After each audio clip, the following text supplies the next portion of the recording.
Hello, my name is David Butchbut. I'm from the Israel, the jury. Hello, I am two symbols, twins. One boy, me, one girl, sister.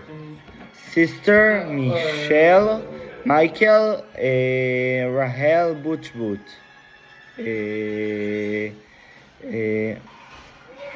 I'm the Eurovision Song Contest 2026.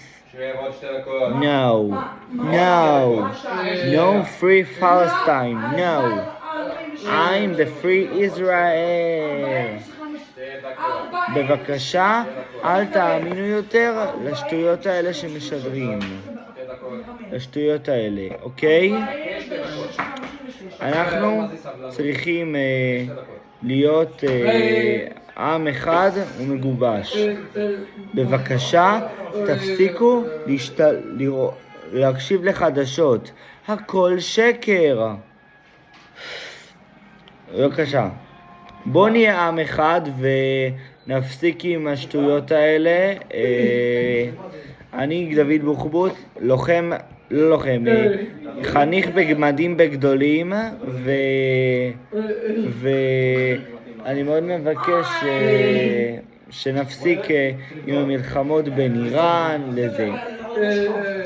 אז אנחנו צריכים, אוקיי, אני אבקש מכם בסרטון הזה לכתוב לי שאלות, יאללה.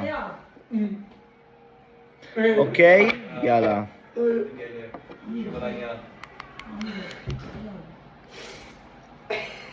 אוקיי, אז עכשיו אני אענה על כמה דברים. אני עכשיו אגיד משהו. אני ילד בן 17, גר בבית קטן לאיזה אפליקציה אתה מצלם את זה?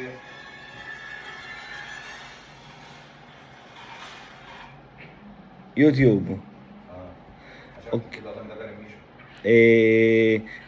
אני עכשיו הולך לאכול ארוחת ערב. אני בצהל לא כל היום, אני רק שעתיים, כלומר 5 שעות וזהו, כאילו מ-9 עד 12, 3 שעות, עד 12 וחצי, 3.5 שעות.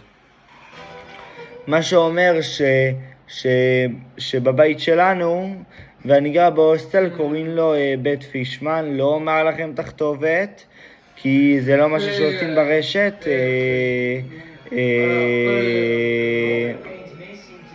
אוקיי, אני אספר לכם קצת על עצמי. אני דוד בוחבוט, ילד על הרצף האוטיסטי.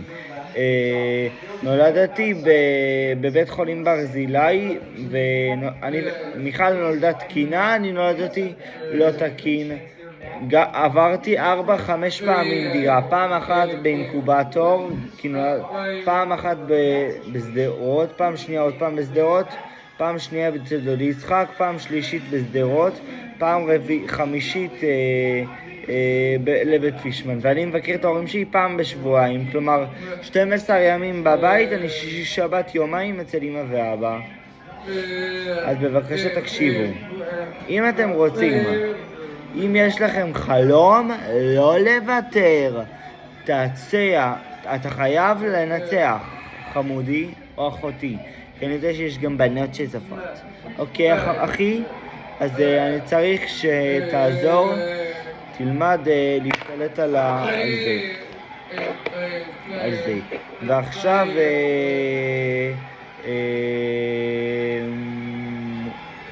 אני אספר לך.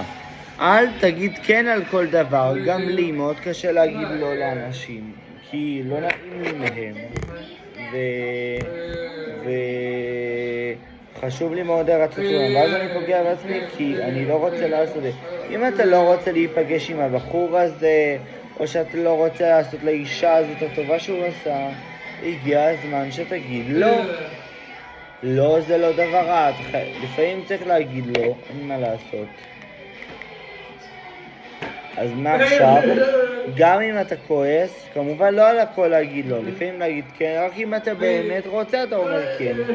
אם יש לך חלום, אל תוותר עליו, תצא מאזור הנוחות ותגשים אותו. בחיים לא תמצא את הגרסה הכי טובה שלך במקום שנוח לך. אני בקרוב הולך לעשות צניחה חופשית, אז אוקיי, אני אשאל לכם שיר. בסדר? אוקיי, יאללה ביי.